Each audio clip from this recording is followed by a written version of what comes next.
You have a home. You want to sell it.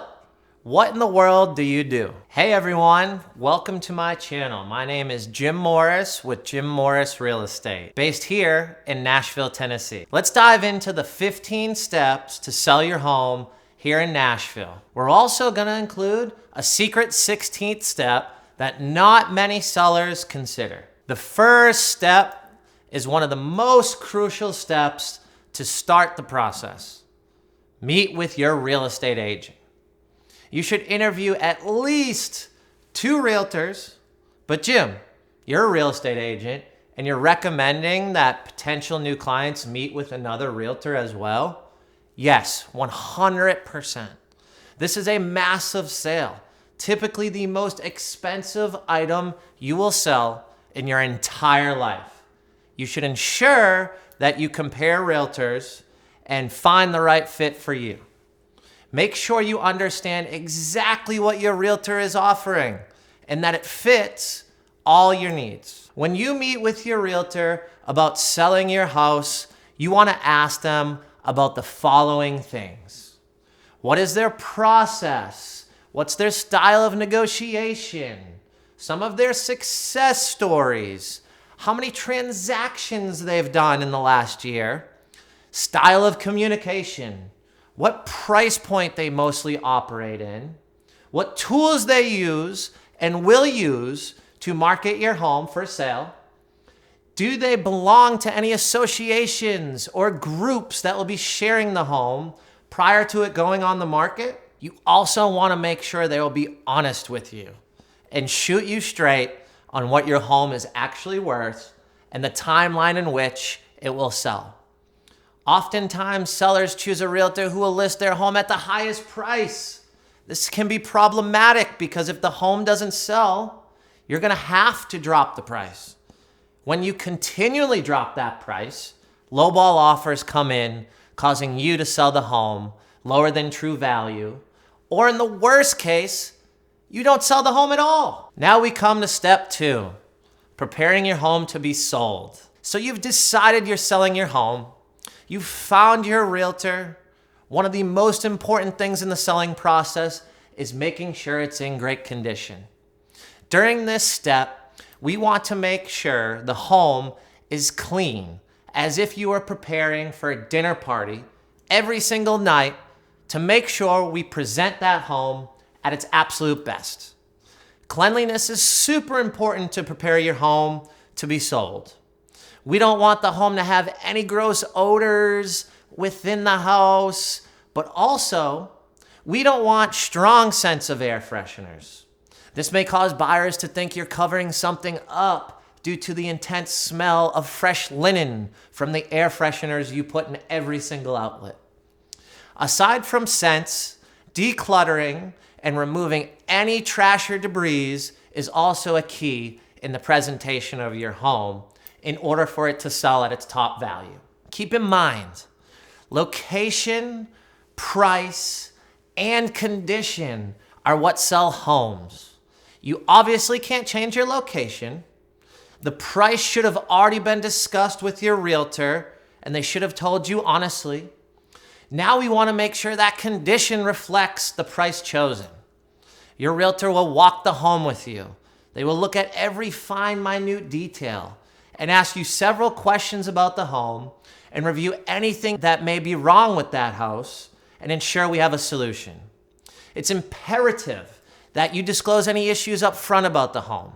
We want to mitigate as many issues as we can by hiring someone or using a handyman at a low cost to fix minor issues, and also calling in an expert to fix major issues if needed. Some sellers want to hide things and think that that won't be discovered. But more than likely, every single buyer will hire a home inspector, and those issues will arise when we're under contract. This can bring issues to the table that can potentially give leverage to the buyer to ask for large sums of money or even terminate the contract. If the contract's terminated, we are aware of the issues within the home, and we will have to fix them, or we will have to now disclose everything on that report before we put that home back on the market. The overall goal is to get your house sold quickly and smoothly. We do not have to move towards a second contract and delay you getting paid, ensuring that you disclose those items. Step 3 in the process is staging and photos.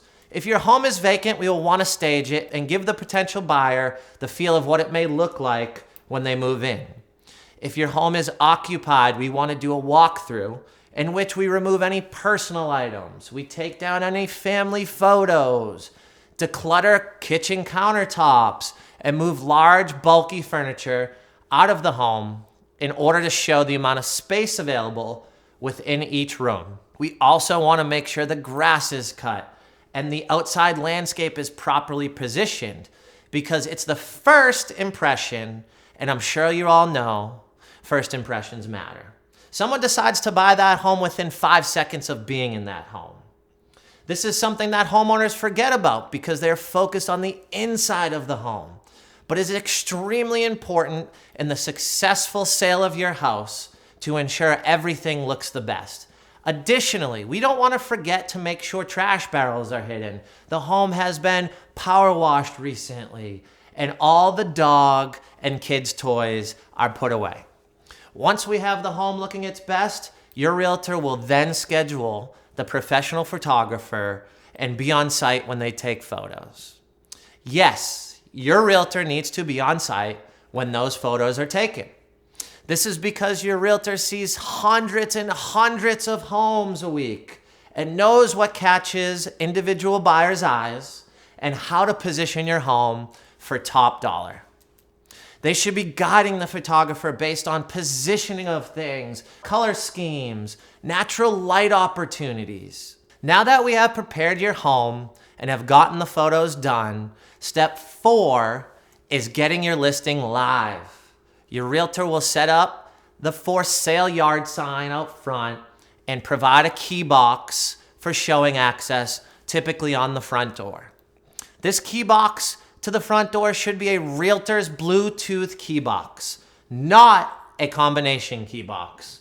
The reason for this is because it is important to not have the combination key box, because a combination key box can pass along the code to other realtors and you don't know when people are in your home. The Bluetooth realtor key box notifies the realtor the time and the name of who's entering. You must also be a realtor to access that key box via an app on your phone. It provides more protection to you as the sellers, especially if you live in the home during the time of showings and the sale. Once your home is officially ready to go live, your realtor will send you an MLS link to review all the details for accuracy before we officially launch your home for sale publicly. What's an MLS? An MLS is short for Multiple Listing Service, which is the main website that realtors search for homes for their clients to buy.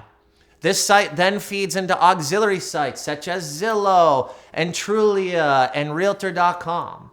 Now that we have the listing live, we can officially market it and get as many eyes on your property as possible. Remember in step 1 when I said it's important to interview your realtor and understand what marketing efforts they'll provide you? This is the exact moment of the process that I'm referencing. Your realtor should provide you a custom website. Make sure your SEO functionality is top tier in addition to the MLS and other sites. Your realtor should also be calling homes sold in the area recently to see if they have other clients who are interested in buying in the area in which your home is located. They should be having open houses, broker opens, VIP opens, and door knocking the entire neighbors in case they have family or friends that are looking to move and live in the same neighborhood as they do. Your realtor should be sending out just listed postcards and mailers to your neighborhood and similar neighborhoods within a 5-mile proximity. One unique thing that we have done recently for our clients that gets a ton of traction and attention is creating a full movie trailer of the home with a professional who does voiceover and sharing it through social media outlets.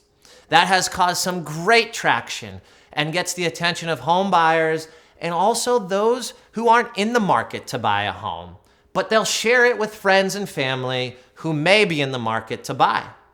Your realtor should also set up email marketing and send emails to all realtors in the state, as well as launch paid ad campaigns through Facebook, Instagram, and YouTube. Finally, your realtor should be posting the property in all the real estate groups they're involved in, whether that's a specific Slack channel, private Facebook groups, or even investment groups. The more eyes on your property, the more opportunities for it to sell at its top value. Step number 5 is when showings begin to start. The home is ready and we are live. How exciting. Now that showings are being scheduled, we want to continue to make sure your home is prepared correctly and looks absolutely amazing. Showings will be requested through an online portal, and we will communicate the requested times directly to you to make sure it fits your personal schedule prior to accepting those showings. We want to be as flexible as possible with showings, because if someone requests a showing, that means that they like the property based on the details and the photos and the price that are on the MLS. We want to accommodate the time so they can see it, so they don't find another home that's listed on the MLS instead. The goal is to get as many showings as possible because it will increase the number of offers and the probability of your home selling quickly. The first week is the most important week because the property is new and we typically see most showings within a week. And then they slow immensely. Your realtor should be confirming the showing prior to them coming and then also calling them and asking for their feedback after the showing. Your realtor will share the feedback with you directly, and if any adjustments of the home or concerns are made, we can discuss how to move through those. And if there are any actionable items, we can discuss on those taking place. After every showing, the realtor who showed the property does not answer. They ignore us. Your realtor should be going to the house to make sure it is locked up for the safety of you and the safety of your personal belongings. This is very important that your realtor protects your safe being, and not all realtors will lock those doors behind them after they show your property. Step number 6 in the process is offers begin to come in. This is truly an exciting part of the home sale journey. We have now received an offer or several offers, and we must make a decision. The important thing to remember during this process is that offers have expiration dates on them. Offers will have a time and a day in which they truly expire. So we want to be cautious of that, and we don't want to miss the opportunity because you wanted to sleep on it. Once we get an offer, your realtor should put all the important details in a spreadsheet and share that spreadsheet with you. They should then call you to talk through all those details and the plan of action. Always remember, just because you get an offer doesn't mean you need to accept that offer. Now that we have received the offer, you have the option to either accept it, which means we say yes to the offer, counter the offer, which means we request a different price or terms that were offered, or decline it, which is where you basically say, no, I don't accept it. If you accept the offer, we are officially under contract, which means we like the offer and we continue to move throughout the process towards closing on your home. If we counter or decline the offer, your realtor will continue to negotiate on your behalf in order to get this home under contract with a favorable price and terms that you, as the seller, want. Our goal is to get your home under contract and ensure that it will actually close. Your realtor should confirm with the buyer's lender that they are a solid buyer. They have had their credit pulled. Their work history has been verified, and taxes have been turned in to the lender to ensure that they've been paid and they can actually provide a loan. If the home is being purchased with cash, your realtor should confirm proof of funds by speaking with the bank that provided the amount of funds to purchase the home on a letterhead, and ensure that that letter is associated with that specific buyer. Now that we have extensively reviewed the offer's price, terms, and conditions, we move on to step 7. Step 7 is accepting an offer. Now that that offer is accepted on our end, your realtor will send the document back to the buyer's agent and make sure that contract is now bound. The document must be bound in order to officially be under contract. Once we have the bound document, your realtor will load all documents into an online portal so that the transaction coordinator has access and can start working on your file immediately. We will plan to close within 30 to 45 days after it's accepted, and your realtor will contact you via phone call to congratulate you and discuss the next steps now that we are officially under contract and moving towards your closing day. Now that we're officially under contract and have an accepted offer, step 8 will begin. Receiving a welcome email from our transaction coordinator that we just mentioned in step 7. Our transaction coordinator is a role we hire for in which we pay out of our own personal commissions to provide additional oversight of deadlines and the paperwork throughout the process and throughout the transaction. Our transaction coordinator will outline a well-written and organized email with all of the information you need and provide copies of all signed documents for your own records. In other words, we now have 2 sets of eyes protecting you on the administrative end and reminding you of all those deadlines and those fine details. For example, they will monitor and ensure that we, as the seller, receive the earnest money deposit within the right amount of days per the contract, and also make sure that they share a copy that those funds were deposited and we have a receipt. Step number 9, 10, and 11 are your contingencies. A contingency allows you or the buyer to terminate the contract within 3 windows. If the contract is terminated within these 3 windows, the buyer will receive the earnest money back. If it is terminated outside of these windows, you as the seller will keep the earnest money deposit and can relist your home for sale. This is why your realtor hires that transaction coordinator, because if the buyer doesn't provide termination documents in time within those 3 windows, you will be able to keep that earnest money deposit. Your realtor will be ensuring that these things are done correctly and negotiation takes place instead of an immediate termination. The goal is to sell the home for what it's worth and to get you paid out. Step number 9, the home inspection contingency. Once you go under contract, the first thing the buyer will schedule is the home inspection. The buyer has a period of time from when the contract is accepted to do all the inspections. We often see 5 to 7 days as an appropriate amount of time for inspections, and this will be defined in the contract and reviewed with you before we even accepted that contract.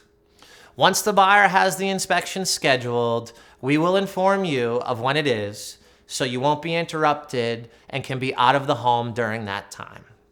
Most home inspections will take 3 to 4 hours, so we want to plan accordingly and make sure you're out of the home.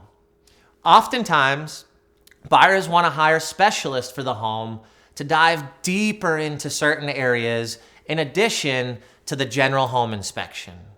Think of it like this. When you go to the doctor for a checkup and they look at your vitals and they do an overview, if something with your heart is not perfect, they recommend you to go see a specialist that focuses directly on hearts. It's the same idea with the houses.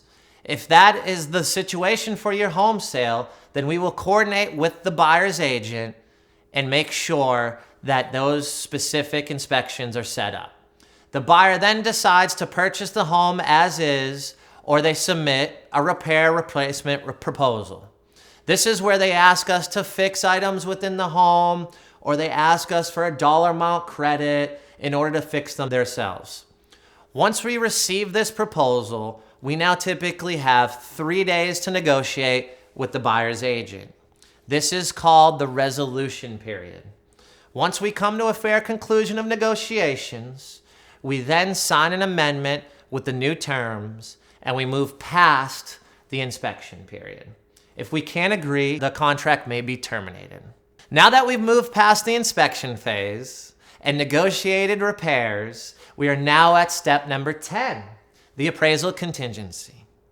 An appraisal is the actual assessed value of the home.